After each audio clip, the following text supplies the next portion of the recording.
கொண்டு போடி சீக்கிரமா. அந்த எடுத்து வந்துட்டேங்கம்மா. இந்தாங்கம்மா. எங்கடி மதினி எங்க? அப்பதான் அவங்கள அந்த சாமி கும்பிட ஆளக்கானா? இந்த வராங்க பிடிங்க. சரி சரி சீக்கிரமா வர சொல்லு, சாமியை கும்பிடுவோம்.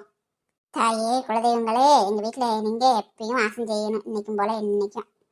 என்ன எல்லாம் வந்துட்டீங்களா? எங்க பூஜா பிள்ளைய காணா? பூஜா, அடியே பூஜா வாடி சாமி கும்பிட. கலசத்துக்குள்ள மஞ்சள் எல்லாம் போட்டியாடியே? நான் போட்டேன், நான் தான் போட்டு கலக்கி கொடுத்தேன். அப்புறம் என்ன எல்லாம் வந்துட்டீங்கல்ல? எல்லாம் நல்லபடியா நம்ம குலதெய்வத்தை நினைச்சு, நம்ம இஷ்ட தெய்வத்தை நினைச்சு வேண்டிக்கங்க. நீங்க எங்க வீட்டுக்கு வாங்க, எப்பயும் எங்க வீட்டுல தான் இருக்கணும், எனக்கு நல்லா துணையை செய்யணும், எப்பயும் எங்க இல்லத்துல நடந்து நீங்களே இருக்கணும் அப்படின்னு கும்பிட்டுக்கோங்க.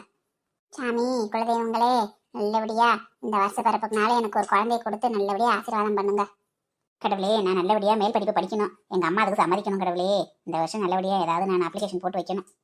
சாமி எங்க குடும்பம் இப்பயும் போல எப்பயும் ஒத்துமையா நல்லா ஒருத்தருக்கு ஒருத்தர அனுசரணையா நல்லபடியா இருக்கணும். சாமி நீதான் வீட்டுல இருந்து எல்லாத்தையும் ஆசீர்வதிக்கணும்.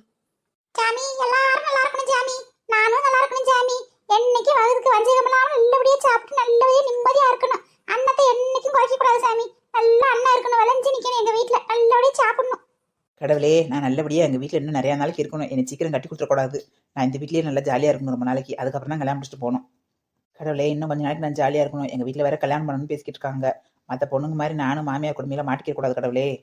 சரி எல்லாம் சாமியை கும்பிட்டீங்களே, வாங்க போய் கொஞ்ச நேரம் உட்காந்து இருந்துட்டு வேலையை பார்ப்போம், போய் அடுப்பு வேலையை பார்ப்போம். ஆமாடி ஆமா, அதாடி முக்கியம். ஃபர்ஸ்ட் அடுப்பு வேலையை பாருங்க. ஃபர்ஸ்ட் வகுத்துக்கு உணவு போடணும், அதுக்கப்புறம் தான் மற்ற வேலையை செய்யணும். போங்க போங்க போங்க, சீக்கிரம் வேலையை பாருங்க. ஏண்டி ஊரு சனமே விடிய முன்னே எந்திரிச்சு 4 மணிக்கெல்லாம் எந்திரிச்சு கொளுத்திக்கிருக்கு. நீ என்னன்னா எல்லாம் கொளுத்தி வாசத்தை ஒழிச்சு வரது ஒழிச்சு கோலம் போட்டு வீட்டுல போய் வேலையை பார்த்துருக்காங்க. இப்போ கொளுத்திக்கு இருக்க பொம்பளை ஒரு நல்ல நாள் ஒரு நாள் கூட விளையாண்டு செஞ்சிக்க மாட்டேங்கிறீங்க. நீ வர வர ரொம்ப மோசம் சாமி. அதுல என்ன இருக்கு? அதெல்லாம் எப்போ வேணா எந்திரிக்கலாம், அவ்வளோ வசதியை போட்டுருந்தேன். 4 மணிக்கு எந்திரிக்கணும் எரிக்கணும், 5 மணிக்கு எந்திரிக்கணும் எரிக்கணும், என்ன இருக்கா? நம்ம எந்திரிக்க நேரம் எரிக்க வேண்டியது என்ன இருக்கு? ஒரு சாஸ்திரத்துக்கு எரிக்கிறது தானே. ஆமாம்மா, ராணி இந்த நாளை கொண்டு வந்து இடத்த போட்டு எடுத்துக்கிருக்கா, சும்மா 2 கட்டையை போட்டு எடுத்துக்கிருக்காமா, ஒண்ணுமே போடலமா. அவ அப்படியே ஊர் வீட்டுல மாதிரி பாயி தலாணி இந்த கால்மதி சாக்கு வழக்கமாறு என்னத்தையும் போட எடுத்துக்கிருக்கா. அவ எதையுமே போடல, கஞ்சா பிடிச்சிருக்கி. வெறும் கட்டையை கூட கிடந்துச்சுல, ஒரு கொல்லி கட்டி 4 கட்டை. அது நம்ம கட்டையா பக்கத்து வீட்டுல இருக்குந்தாலும் தெரியலமா, அதை போட்டு எடுத்துக்கிருக்காமா. அதுக்கு நான் இப்ப இருந்துச்சா பத்தலையாக்கும், இதுக்கு 4 மணிக்கு வரந்திருக்கேமாக்கா. அதை சொல்லு. இவ பெரிய கண்டிச்சிருக்கியா இருக்காடா, ரொம்ப மோசம்டா சாமி. ஏண்டி அந்த கால்மதி சாக்க கூட தூக்கி போட்ட நடியே, அது பாசாத்தானே கிடக்கு, அதை கூட போடக்கூடாது. வெறும் கட்டையை போட்டு எடுத்துக்கிட்டு பக்கம் இல்லாம. ஆமா ஆத்தாளமா அப்படியே வாங்கி கொடுத்துருவீங்க, அதை எரிச்சோடனே அடுத்த நிமிஷமே புதுசை கொண்டு வந்துருவீங்க. ஊர் வீட்டுகள்ல உடனே புதுசு வாங்கி கொடுக்குறாங்க, அதனால தூக்கி போட்டு புதுசாம இருக்கிறாங்க. இங்க ஒரு வருஷத்துக்கு ஒரு மேட்டு வாங்குறது பெரிய கஷ்டம், ஒரு விளக்கமாறு வாங்குறது பெரிய கஷ்டம். இதெல்லாம் வாங்கி கொடுக்குற மாதிரி பேசிடுவீங்க நீங்க. அதுக்கப்புறம் நான் தான் வாங்கணும், நீங்களே வக்கமெல்லாம் பேசிக்கிறீங்க பேச்சு.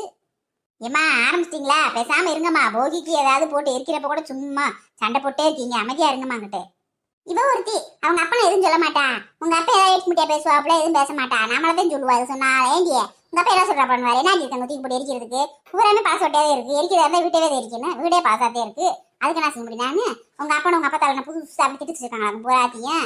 எங்க இப்பவே கொண்டு வந்து நான் பாட்டுக்கு இருக்கிற வழக்கமாறு தொடப்போம் அந்த கால் விதிக்கிற சாக்கு பூராத்தையும் போடுறேன், புதுசு வாங்கி தரச்சிருங்க அப்பா போய். என்ன மாராணி, நான் வாங்கிட்டு வர மாட்டேனா? கையில காசு வச்சுட்டு வாங்கிட்டு வராம இருக்கேன், நான் கையில காசு இல்லாம வாங்கிட்டு வராம இருக்கேன். நீ பேசாம இரு, எனக்கு நல்ல ஒரு வேலை மட்டும் சிக்கட்டும், அதுக்கப்புறம் நீ என்ன போய் உனக்கு டெய்லி போய்வேன் இருக்கிற பாசலாம் தூக்கி போட்டு எரிச்சிட்டே நீ வாட்டில. நீவே ஒருத்தன் வாய் கொழுப்படுத்து போய் என்ன நாள் பேசியிருப்பான், தூக்கி போட்டு உடனே எரிக்க போறா வரும். நீ யோசனை பஸ்ஸுக்கு இவன் அப்படியே வாங்கி பிடிக்கிற மாதிரி இவன் பேசுவான். இவன் சின்ன பச்சா பேசுவான், அத்தடி அவன் சொன்ன மாதிரி ஒரு வழக்கமாக கேட்ட ஒரு வருஷத்துக்கு கூட வாங்கி தர மாட்டியான். இவன் பெரிய யோக்கிய மாதிரி பேசுவியா. நம்ம என்ன செய்யறது, பிள்ளையோட பெற்று வச்சிருக்கோம். அது சரிடியே, வீட்டுல இருக்க ஒரு பொருள் எடுத்து தூக்கி போட்டு எரிக்கல, கடை தூக்கி போட்டு எரிக்கிற. அந்த பிள்ளை ஒரு மேலத்தை கூட கையில் வாங்கி கொடுத்துருக்கலாம், சின்ன பிள்ளை அடிச்சு கிடந்துருப்பா வாட்டுக்கு. ஏன்னா அது மேலமா, அதான் எனக்கு காசை போட்டு வாங்கிட்டு கிடக்கணும் தேவையில்லாம. அந்த அவங்க மையம் சும்மா தான் இருக்காப்புல, மேல வாசிக்காத மேலமாத்தையும் பல வருஷமா திருறாப்புல, அந்த 2 வாசிக்க வேண்டியதானே, அது வேற காசு விடுவாங்களாக்கும். ஆத்தே என்னம் செய்யுங்கடி சாமி, உங்க புருஷன் பொண்டாட்டிக்கு எதுவுமே சொல்ல முடியாதுனால நான் போறேன் சாமி, நீங்க என்னம் செய்யுங்க.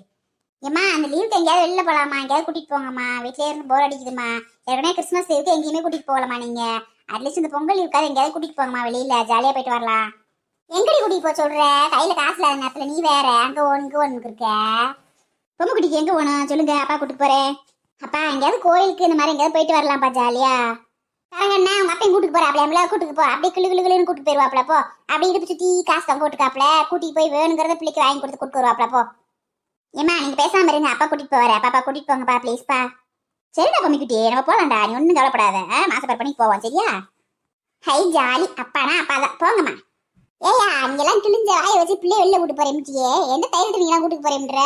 5 காசு இல்ல உங்ககிட்ட, நீ எல்லாம் காசுக்கு என்கிட்ட வந்து நிக்கிற காலுதனிக்கு நீ கூட்டுக்கு பாருன்னு வேற பெருமையா சொல்லிட்டு எப்படி கூட்டுக்கு போற? ஹே ஜாலி, நாளைக்கு வெளியில போறோமே ஜாலி ஜாலி. என்ன ராணிச்செல்லாம் எல்லாம் உடனே நம்பிக்கைன்னு சொன்னேன் மாமே.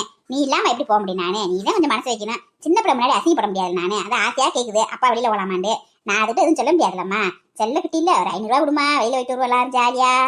என்னயா என்ன விளையாடுறியா? ஜாலியான்ற என்னைய பார்த்தா உனக்கு கேலியா தெரியுதா?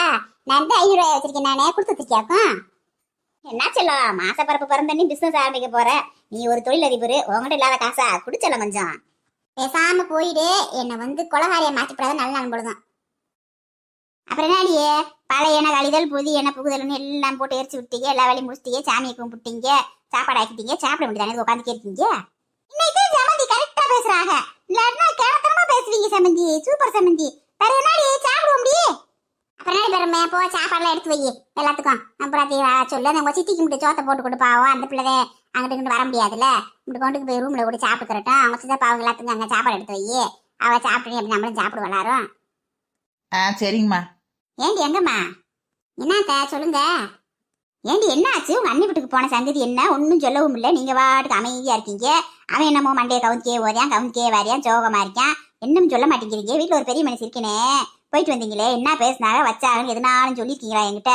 நானா கேட்கற வரைக்கும் பேசாமத்தே இருக்கீங்க. உங்க அண்ணன் என்னதுன்னு சொன்னாரு? பொண்ணை கட்டுறாரா இல்லைன்றாரா? அந்த பையன் நான் சொன்னியா வச்சேன்? சூப்பரு, அப்பத்தா உருப்படியாவே பேசியிருக்கு. எலிப்பாட்டி சொன்ன மாதிரி இன்னைக்கு உருப்படியா பேசுது. ஒருவேளை போய் பழசெல்லாம் போட்டு எரிக்கும், கேள்விக்கு நல்ல அறிவு வந்துருச்சு உள்ளது. நல்லா கரெக்டா பேசுது. நம்மளே எப்படி கேட்கலாம்னு நினைச்சுக்கிறோம். அத்தை கிட்ட கேள்வியே கேட்டுருச்சு. சூப்பர், இன்னைக்கு என்ன சொல்றான்னு கேட்போம். அதை ஏன்ட்ட கேக்குறீங்க? அந்த மாதிரி நீ அப்படி பேசுனா எதிர்பார்க்கவே இல்லை. அதை நம்ம அப்படி பேசிக்கிருக்கு லூஸ் சம்மந்தம் இல்லாம. என்னடியே என்ன பேசுனா வச்சா என்ன? இன்னும் விஷயம் சொல்லாம மொட்டையா பேசுன எப்படி சொல்றேன்? முதல்ல போய் சாப்பிடுவோம், சாப்பாடை சாப்பிட்டு போட்டு அப்புறம் சொல்றேன். என்ன அத்தை சொல்லுவாங்க, அத்தை சாப்பிட்டு சொல்றேன்றாங்க. என்னங்க விடிய பார்க்குற சகோதர சகோதரிகளே, எல்லாரும் எப்படி இருக்கீங்க? நல்லா இருக்கீங்களா? எல்லாரும் போகி நல்லா கொண்டாடுறீங்களா? ஜாலியா கொண்டாடுங்க. நாளைக்கு தை பொங்கல் நல்லா கொண்டாடுங்க. எல்லாருக்கும் அட்வான்ஸ் ஹாப்பி பொங்கலுங்க.